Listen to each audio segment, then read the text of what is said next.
God, I am so aggravated right now. I just did a whole video and now I have to do the whole thing all over again. I know many of you have done this, but we're going to brush ourselves off and feel better about it. Anyways, I'm upstairs hiding from my children because I don't want them to see me doing this video and I needed to be quiet. So I'm on a weight loss journey and I've had a lot of loss in my life. 12 years ago, my sister died in a car accident, and my brother died 6 years later. I found him dead in the bed. So I've been through a lot in my life, and this past year, it was just the cherry on the top of the cake because even though that was years ago, 12 years ago when my sister died, and 6 years ago when my brother died, this past year, was an eye-opener for me. And my father suddenly got sick with cancer and it put me in such distraught. Later on I found out when I went for counseling, which I never thought I would do, but I ended up going for counseling, and the lady told me I had post-traumatic stress and that I had been managing it myself on my own, and that it just triggered it in me and I lost it. I ended up walking off my job. At the same time my father got cancer, things went wrong in my relationship with my husband, and I ended up being homeless, which I never thought I'd ever say this out of my mouth because I've always been a person that's never really done drugs. I mean, I've tried the, things that you do when you're growing up. You try the stuff, drinking and smoking pot and stuff like that when I was younger, and but I've never been somebody that did drugs and was like drinking and like an alcoholic and never worked. I always worked my whole life, and since I was like 12, actually I worked in my family business with my dad. But I ended up losing everything. My father got cancer and I was like a loyal dog by his bedside, and he was supposed to go in for a 3-hour operation that turned into a 13-hour operation, which he had died 3 times, and they revived him. But I was afraid to leave him, and I laid by his bed like a loyal dog. And meanwhile, my whole life was just falling apart. Literally just falling apart each month that went by. And eventually he pulled through, and the day that he did pull through, he said to me, he couldn't speak because he had tubes, life support in his mouth, but he had opened his eyes and woke up. And he had told me, he was shaking, writing on a piece of paper, saying to the nurse in the room, he was like, I don't know what he's talking about. And I said, well, what are you trying to say, Dad? Write it down, write it down. And he said, I seen her. She's there, she's in heaven. And I said, seen who, Dad? What? And he was like writing down on the paper. He was thinking that he died, or he had a heart attack, he was thinking, and he didn't know. He was a little distraught. And, sometimes you wonder, I wonder to myself, is it true? Did he really see her? Did he really, because they said that they revived him 3 times. Is this true, or is this something that somebody just does when they're under anesthesia and they imagine it? I don't know. But to me, I feel like it was true.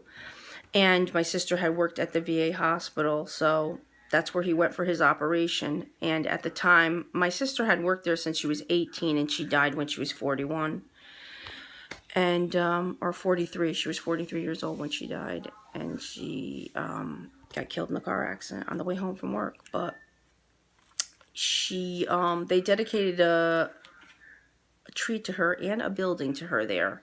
So as he was saying this to me, I looked out the window and there was her tree. And I said, Dad, don't worry. And he just started crying. It was just like such a chilling moment in my life. But yeah, he ended up making it through. But meanwhile, I had to deal with the aftermath, what I had done. I had fallen apart like an idiot, and because I couldn't take it, I couldn't handle it. And I lost everything. So here I was with the guilt, being a mother, because I've always been a loving mother. I was brought up with a loving mother, and very passionate person that I am. I'm an Italian, and I had to deal with the guilt of, I did this. I let us fall this far because I fell apart.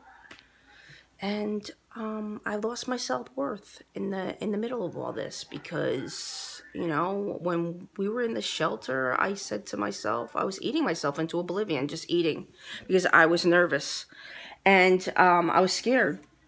I didn't know how I was going to get out of this. I didn't have a brother, a sister, I didn't have anybody, a friend. This is when I found out who was in my circle, families, friends, everybody. This is when my realization of the people that I had surrounded myself to, not one of them said, hey, come sleep on the floor, you know, till you get yourself together, you know. Not one of them said this to me.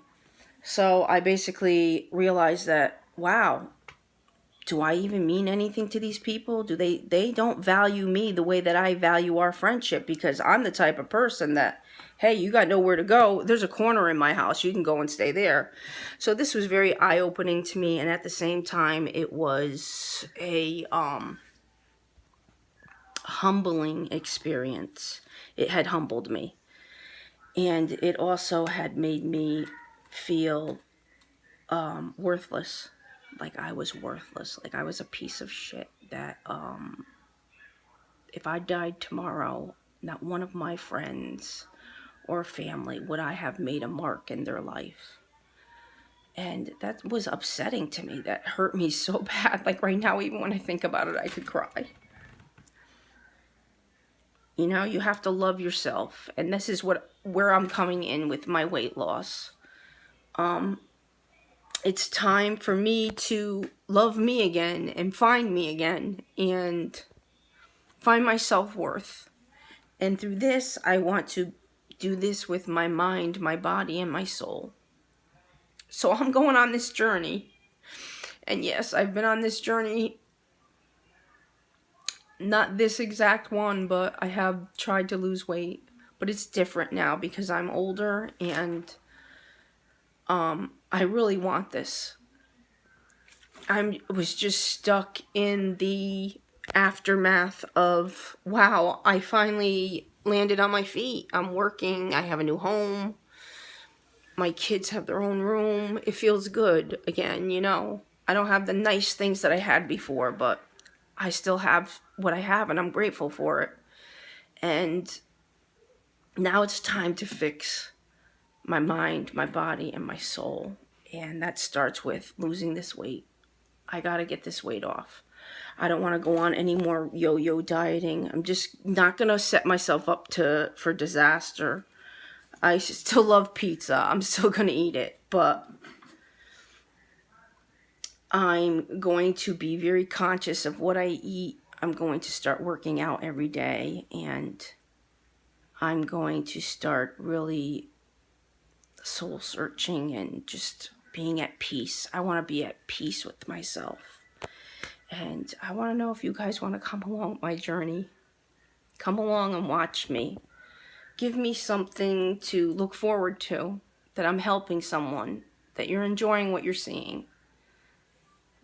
Put some comments down if you want to see my story, or don't put anything negative. I don't want to hear it. I'll block you. I'll delete it. I just want to hear good vibes.